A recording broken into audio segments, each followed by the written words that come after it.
People in Silver Creek said Wade Thornton was born with wildfire in his veins, a fury that blazed hotter than the scorching summer sun beating down on the dusty Texas plains. One careless word, one sideways glance, and he'd explode like gunpowder touched by flame. At 37, Wade had collected more enemies than friends, more scars than smiles, and a temper that could turn a peaceful afternoon into a bloodbath. Folks in town learned quick, you don't push Wade Thornton. So when attorney Montgomery Pierce unrolled that peculiar will across his mahogany desk, Wade figured somebody was playing him for a fool. The summer heat made the air thick as molasses.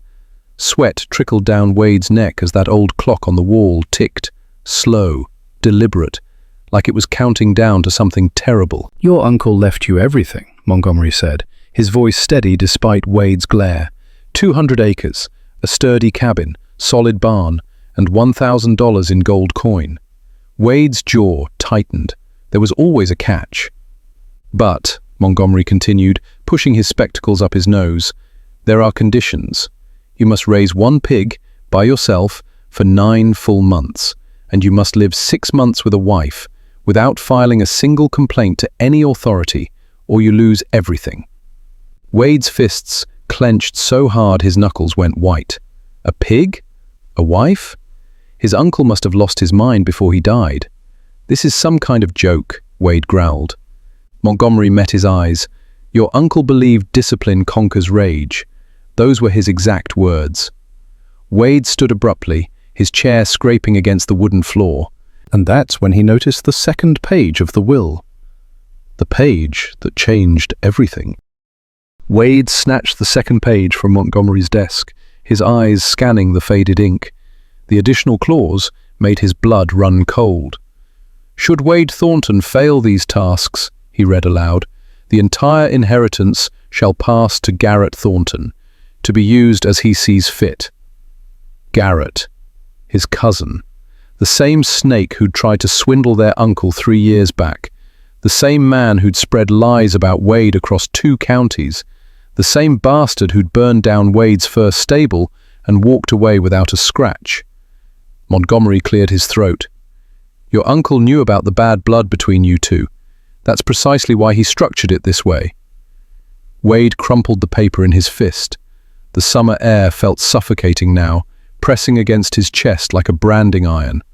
"How long do I have?"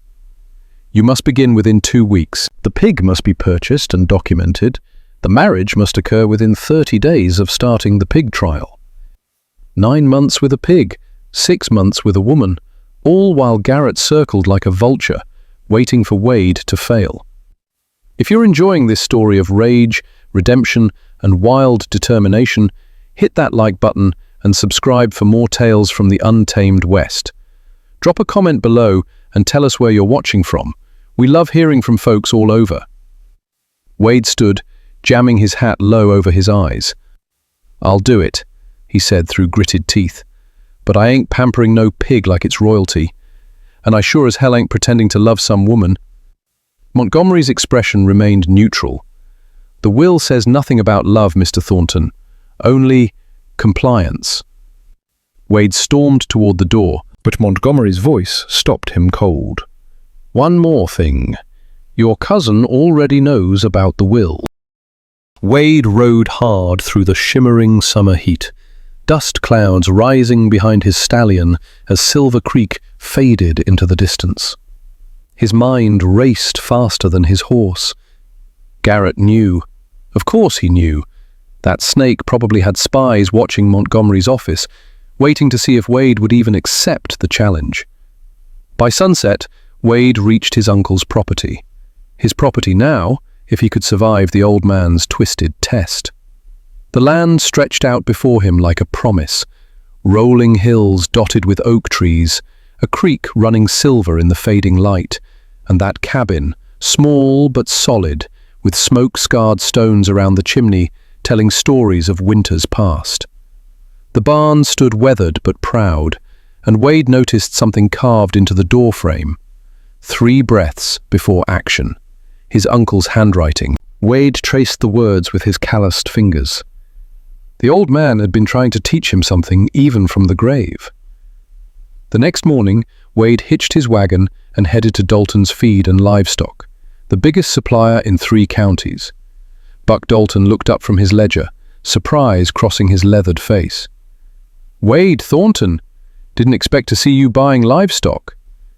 Need a pig, best one you got." "Pig?"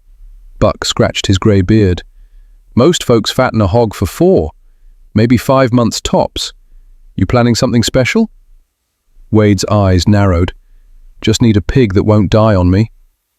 Buck led him to the pens out back where a dozen pigs rooted in the summer mud.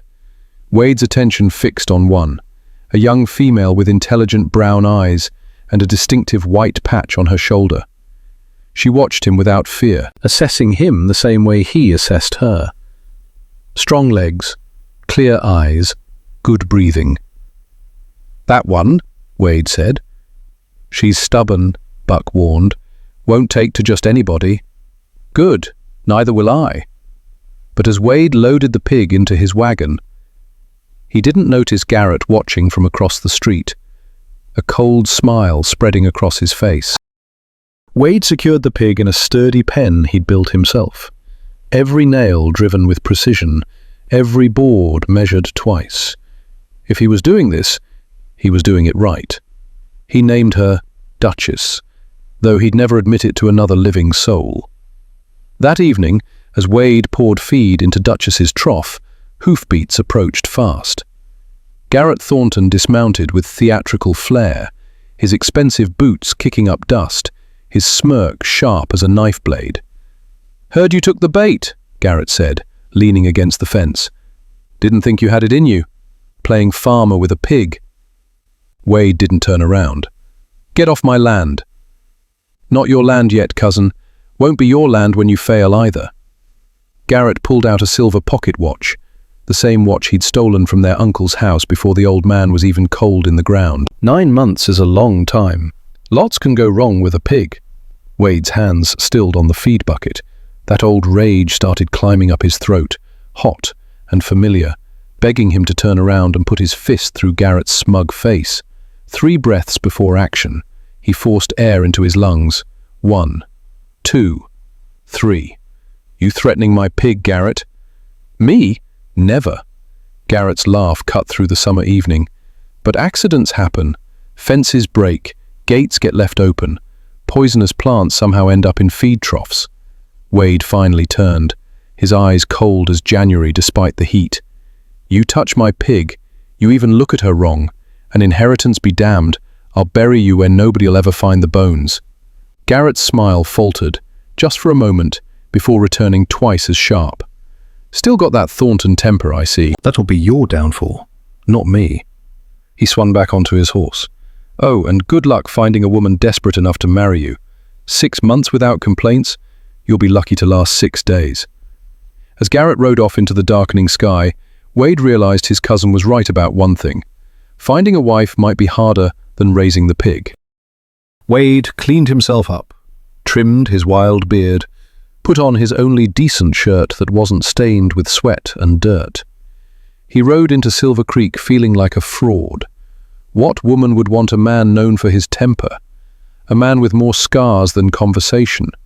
A man who was only looking for a wife because a will demanded it. The Golden Rose boarding house stood 3 stories tall on Main Street, the finest establishment in Silver Creek, run by a woman folks whispered about with equal parts respect and curiosity. Iris Hartwell, 34 years old. Widowed 5 years back when her husband's wagon overturned, crossing the swollen creek. She'd taken his small inheritance and built it into the most successful business in town. Tough as railroad iron, smart as a fox, and according to every man who'd ever tried courting her, completely uninterested in remarrying, which made her perfect. Wade found her in the boarding house kitchen, flour dusting her dark hair as she kneaded dough with strong, capable hands. "Mrs. Hartwell?" She looked up, her grey eyes assessing him in one swift glance. "Mr. Thornton, didn't expect to see you in my establishment. You're not looking for a room?" "No, ma'am. I'm looking for a wife. Loving this tale of the Wild West, Smash that like button and subscribe so you don't miss what happens next. Comment below and let us know where you're watching from. Are you Team Wade or Team Garrett? Iris set down her dough, wiping her hands on her apron without breaking eye contact. That's quite an opening line. It's a business proposition, Wade continued, surprised by how steady his voice sounded. 6 months. No love required, just partnership. And what do I get from this partnership? Wade hadn't expected that question. Most women would have thrown him out by now. Half the inheritance when it's done, and your freedom after. Iris studied him for a long moment, then smiled. Tell me everything. They talked until midnight, sitting across from each other at the boarding house kitchen table while the summer moon climbed higher outside. Wade explained everything. The will, the pig, the 6 months without complaints, and Garrett circling like a predator waiting for failure. Iris listened without interruption, her sharp mind already working through possibilities. So you need a wife who won't actually file complaints against you, she said finally, which means you need someone who can handle your temper, solve problems independently, and has enough to lose that she won't sabotage this arrangement. That's about the size of it. And you're offering half the inheritance. That's $500 plus half the land? Wade nodded. With that kind of money, Iris could expand her boarding house, maybe buy the building next door she'd been eyeing. I have conditions, Iris said. I figured. First, you bathe before entering the house. Every single time. I won't live with the smell of pig and sweat tracking through my clean floors. Fair enough? Second, we establish systems for everything. Meals, chores, money, communication. I ran a successful business by having order, not chaos. Wade thought about the sign his uncle carved. 3 breaths before action. I can work with systems. Third, Iris leaned forward, her voice dropping low. If you ever raise your hand to me, if you ever make me fear for my safety, the deal is off, and I file every complaint I can think of. Understood? Wade met her eyes. I've never hit a woman. Not once. Won't start now. Then we have an agreement. Iris extended her hand. Wade shook it, her grip firm and businesslike. One question, Iris said. Why me? You could have asked any of the younger women in town, women who might actually want a husband. Wade considered lying, then decided she deserved the truth. Because you're the only woman I know who's tougher than me, and if I'm going to survive 6 months without my temper destroying everything, I need someone who won't back down when things get hard. Something flickered in Iris's eyes. Respect, maybe, or challenge. Things will get hard, Mr. Thornton. That's a promise.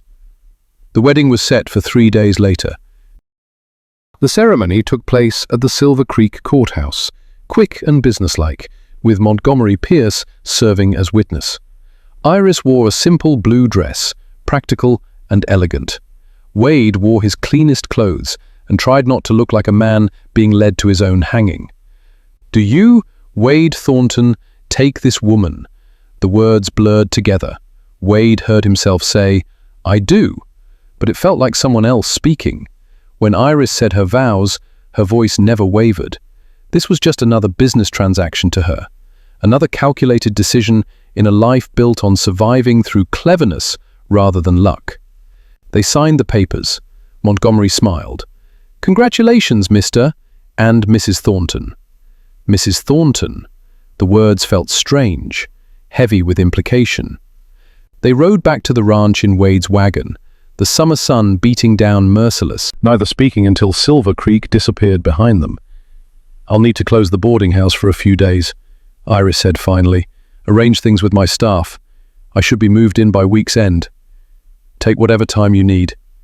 When they reached the ranch, Iris surveyed the property with the same assessing gaze she'd given Wade in her kitchen. The cabin needs work. The roof's got weak spots. That porch is a death trap. I know. And the pig? Wade led her to Duchess's pen. The pig looked up, studied Iris, then went back to rooting in the dirt. She's healthy, Iris observed. Good choice. They stood there awkward, Two strangers bound by contract and necessity. "I should head back," Iris said. "I'll return Friday with my things." Wade nodded, then surprised himself by speaking. "Thank you for doing this." Iris turned, something softening in her expression. "Don't thank me yet. We haven't survived the hard part." That night, alone in his cabin, Wade sat on the porch, watching stars emerge. He'd married a woman he barely knew. He'd committed to 6 months without losing his temper. And somewhere out there, Garrett was planning his next move. 3 breaths before action, his uncle had written. Wade took 3 breaths, then headed inside to start preparing for Iris's arrival. Because ready or not, his real test was about to begin. Iris moved in on a Friday, bringing order and systems like a general bringing an army.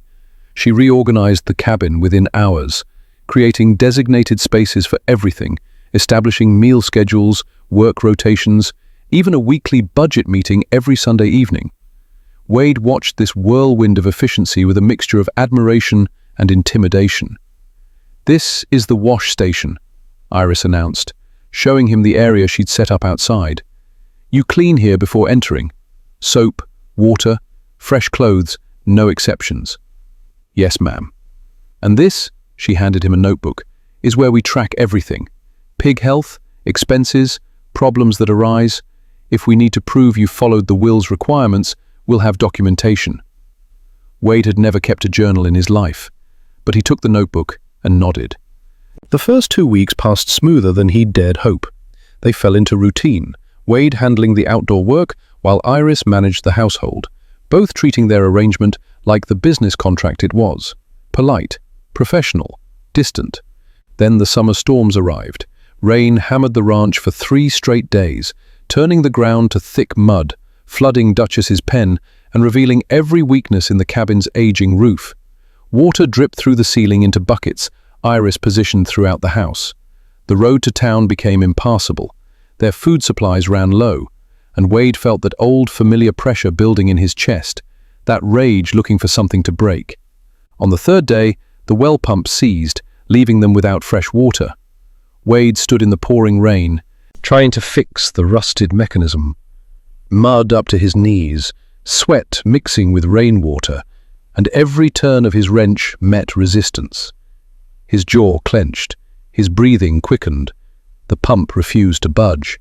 That fire in his veins started burning hotter, screaming at him to throw the wrench, to kick something, to let the rage out before it consumed him from the inside. Through the rain, he saw that sign on the barn. 3 breaths before action. Wade dropped to his knees in the mud. 1, 2, 3. The rage didn't disappear, but it stopped controlling him. He stood, approached the pump differently, and found the right angle. The mechanism gave way. Water flowed. When Wade returned to the cabin, soaked and exhausted, he found Iris waiting with dry clothes and hot coffee. She didn't ask what took so long, she just understood. The storms passed, but left destruction in their wake. Half the fence around Duchess's pen had collapsed, the barn roof leaked in 4 new places, and Wade discovered mold growing in their dwindling food supplies. Money was bleeding away faster than expected. Doctor visits for Duchess after she developed a cough. Emergency repairs, replacing ruined grain. Wade counted their remaining funds one night, his jaw tight as he watched their safety margin shrink. Across the table, Iris reviewed her own ledgers, her face drawn with worry. "We need to cut expenses," she said quietly. "Somewhere." "I know. The boarding house is managing without me, but I'm losing income. My manager is good, but she's not me." Guilt twisted in Wade's gut. Iris had sacrificed her business for this arrangement, and they were hemorrhaging money anyway. "Maybe we should," Iris started. "No!" Wade's voice came out harsher than intended. "We're not giving up. That's exactly what Garrett wants." Iris's eyes flashed. "I wasn't suggesting we give up. I was going to say maybe we should sell some of the cattle early." Wade stood abruptly, his chair scraping loud against the wooden floor. "Those cattle are our investment in next year. We sell now, we lose everything we've built. And if we run out of money before the 6 months are up?" Iris stood too, matching his intensity. What then? The cabin felt too small suddenly, the walls pressing in, that familiar pressure building in Wade's chest. He needed to hit something, break something, let this rage out before it exploded. Instead, he grabbed his hat and headed for the door. "Where are you going?" Iris demanded. "Out." Wade didn't stop walking until he reached the barn, the summer night air doing nothing to cool the fire in his blood. He stood before that carved sign, his hands shaking, 3 breaths before action. But this time, 3 breaths weren't enough. He spun and slammed his fist into the barn wall, wood splintering, pain shooting up his arm, blood welling from split knuckles. The physical pain cut through the rage, leaving him hollow and ashamed. "Feel better?" Wade turned. Iris stood in the barn entrance, her expression unreadable in the moonlight. "No," he admitted. She approached slowly, taking his injured hand in hers. "Come inside. Let me clean this before it gets infected." As she led him back to the cabin, Wade realized something terrifying. He cared what Iris thought of him. This wasn't just a business arrangement anymore. Iris cleaned Wade's hand in silence, her touch gentle but efficient, lamplight casting shadows across her face. "I'm sorry," Wade said finally. "I shouldn't have lost my temper." "You didn't lose it with me." Iris wrapped his knuckles in clean cloth. "You walked away. You hit a wall instead of what you wanted to hit. That's supposed to make it better?" "It makes it progress." She met his eyes. "The man I heard about, the Wade Thornton people whispered about in town, he wouldn't have walked away. He would have destroyed the cabin, maybe destroyed me." Wade flinched. "I would never." "I know, that's what I'm saying. You're different than your reputation." They sat there, the silence stretching between them, comfortable somehow despite everything. "I wrote a letter," Iris said quietly, 3 weeks ago. "To Montgomery.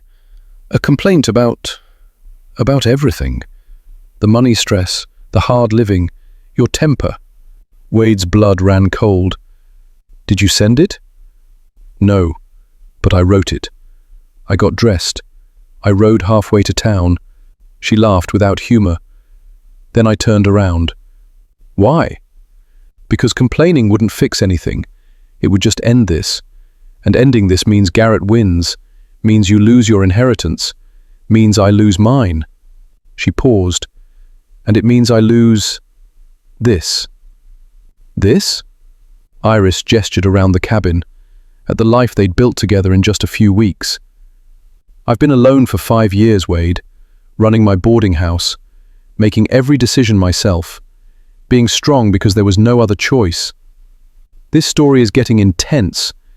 If you're hooked on Wade and Iris's journey, hit that like button and subscribe for the next chapter. Drop a comment and tell us where you're watching from and what you think Iris is about to say. "But here," she continued, "even when it's hard, even when money's tight and the roof leaks and everything feels impossible, I'm not alone. We're struggling together, and somehow that makes it bearable." Wade stared at this woman who'd agreed to a loveless marriage of convenience and who'd somehow become the most important person in his world. "I don't want to lose this either," he admitted. Iris stood, moving toward the window where moonlight spilled across the floor. "Then we need to be honest with each other. No more pretending this is just business." "What is it then?" She turned, her eyes holding his. "I don't know yet, but it's more." Wade rose, crossing the room until he stood before her. "What are you doing?" Iris whispered. "Something I should have done weeks ago." He cupped her face gently, giving her every chance to pull away. She didn't. Their kiss was soft at first, tentative, then deeper as weeks of tension and denial finally broke free. When they parted, Iris was trembling. "Once I taste you," Wade murmured against her lips, "you'll never escape me." Iris shivered, her fingers curling into his shirt. "Maybe I don't want to escape." Summer deepened, bringing with it a heat that made the air shimmer and dance above the parched earth. Wade and Iris's relationship shifted, no longer a business arrangement but something real, something growing like crops after rain. But summer also brought new trials. Iris discovered she was pregnant. The news came one morning when she couldn't keep her breakfast down, when the smell of Wade's coffee made her rush to the porch. Wade found her there, pale and shaking, and knew before she said a word. "How long?" he asked gently. "Maybe 2 months. I wasn't sure until now." They sat together on the porch steps, watching Duchess root happily in her pen, the weight of this new reality settling over them. "This changes things," Iris said. "Yeah. The baby's due, probably in the spring, after the 6 months are done, after we fulfill the will." Wade took her hand. "Good timing, then." Iris laughed weakly. "There's nothing good about it. I'm sick every morning. The heat makes it worse, and we're already stretched thin with money." The pregnancy was hard. Iris, who'd been strong and capable, who'd organized their entire lives with military precision, now spent mornings fighting nausea, afternoons exhausted, evenings too uncomfortable to sleep. Wade watched her struggle and felt helpless. He built her a cooler sleeping area, brought fresh water from the well 6 times a day, took over cooking when certain smells made her sick. But the hardest part was watching her cry. Iris, who'd been tough as iron, now broke down over small things. Burned biscuits, a broken dish, Wade's shirt smelling like the barn. "I'm sorry," she'd sob. "I don't know why I'm like this." "It's the baby," Wade would soothe, holding her gently. "You're growing a whole person. That's hard work." One brutal afternoon, with temperature climbing past 100 degrees, Iris stood in the kitchen, attempting to preserve vegetables from their garden. The heat, the smell, the exhaustion. She looked at Wade with tears streaming down her face. "I can't do this anymore," she whispered.